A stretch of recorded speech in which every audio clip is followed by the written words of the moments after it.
G'day ladies and gents, and welcome back to IL-2 Great Battles with Mags, and today we're flying out the Spitfire Mark 9. This was taken from the Unprofessionals multiplayer server. I'm flying out today with Deadmeat. He's also in a Mark 9. He's flying the non-clipped version. I am of course flying the clipped version. And this is a replay of a little battle we wound up having kind of out of the blue while we're just testing a new mission. Now, there are two engagements in this particular video. This is obviously the first one. This one is... I don't want to mention the pilot's name because he is new to IL-2. But it's almost a masterclass in how you don't fly the Focke-Wulf 190. This new pilot is relatively inexperienced with the aircraft, but he has spent some time inside of 109s. And he's making the mistake of attempting to fly the Focke-Wulf 190 like it's a 109. This is why you don't do it outside of War Thunder. And he just spun out the aircraft, managed to recover, but not before I poked a couple of holes in him, and he lost so much speed and energy that even my Spitfire is just closing massively on him. Most of this fight is me managing my energy so I don't overtake him and get in front of those guns. And again, pulls too hard on the stick. The 190 does not respond to high angle of attack maneuvers while moving at slow speeds. It doesn't really respond to them at all in general. It's not the way this aircraft is supposed to, or that aircraft rather, is supposed to be flown. The 190 needs to be flown fast, and if you do not fly it fast, if you try and maneuver, especially with something like a Spitfire, well, this is what it looks like inside of a sim like IL-2 in comparison to what many of you have probably seen inside of War Thunder. The difference is quite startling. So I poke a few more holes through him here, and I'm not going to lie, at this point I was starting to feel a little bit cocky. So after punching some more holes through and making sure he was venting fuel good and proper, I decided to actually just form up and fly formation with him for just a little while. But don't get me wrong, I am waiting for him to just pass in front of my guns and I'm just going to squeeze the trigger and finish the job, but this was kind of fun. And a little douchey. I admit that.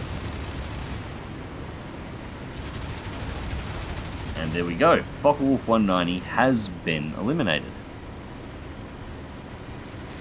So at this point, Deadmeat's been engaging the 109, he's taken out his target, I've just finished off the Focke-Wulf 190, that was all fun and games, but we are relatively close to their runway at this point, and I didn't want to camp them. I wanted them to get up, get altitude, get speed, and make an actual fight of it this time.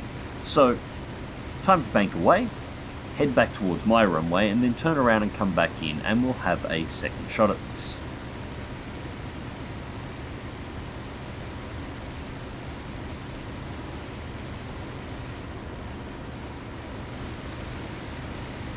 And so, about 10 minutes later, maybe a little bit less, climbing into the clouds.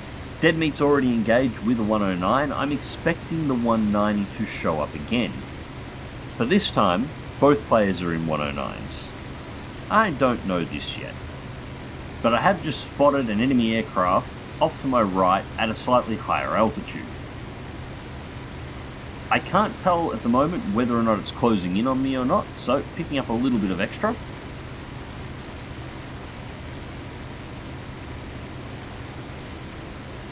And then I realise it is closing in, so nosing down to level, trying to pick up a bit of airspeed as that aircraft is closing in, and it is in a dive, so it is coming in with an energy advantage. Now the dot's circling around towards my rear, so brake hard right. I'm not going to be able to take altitude with it, it's coming in on that dive.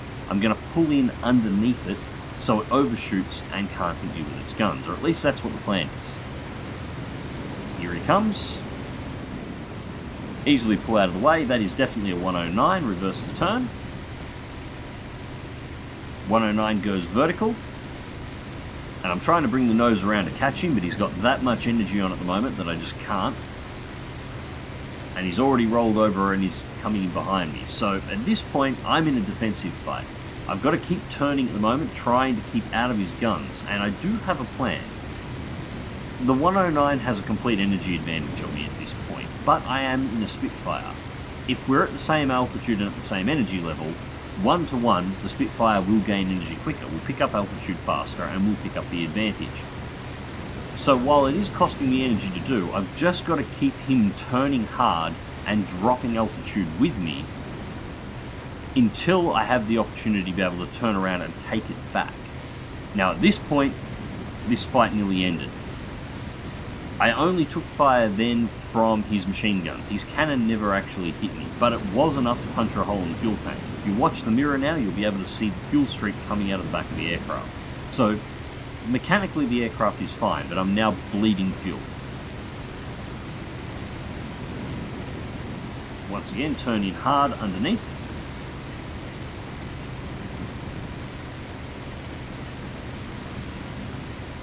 And I'm turning hard enough at the moment that I'm almost coming around behind him because he's losing energy. Each time he climbs away, he's not getting as high as he was before, and our altitude is falling. He's running out of room to be able to continue doing this. Keeping the bank at 30 degrees. I've actually sort of lost him here for just a few moments, but I do pick him back up. There he is, crossing the clouds.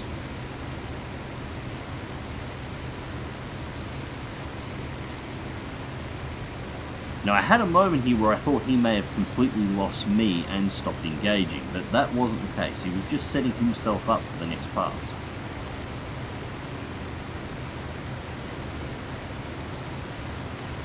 And he's definitely reacquired me, which doesn't surprise me since I'm bleeding smoke. He's diving in, so once again, hard left turn. Drop altitude as I'm doing it.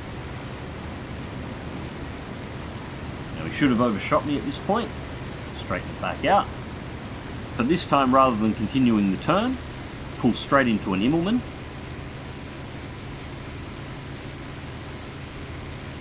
Keep the power on. And there he is, he's taken altitude again, but he's nearly stalled himself this time, taking that altitude. And he's not actually a whole lot higher than I am.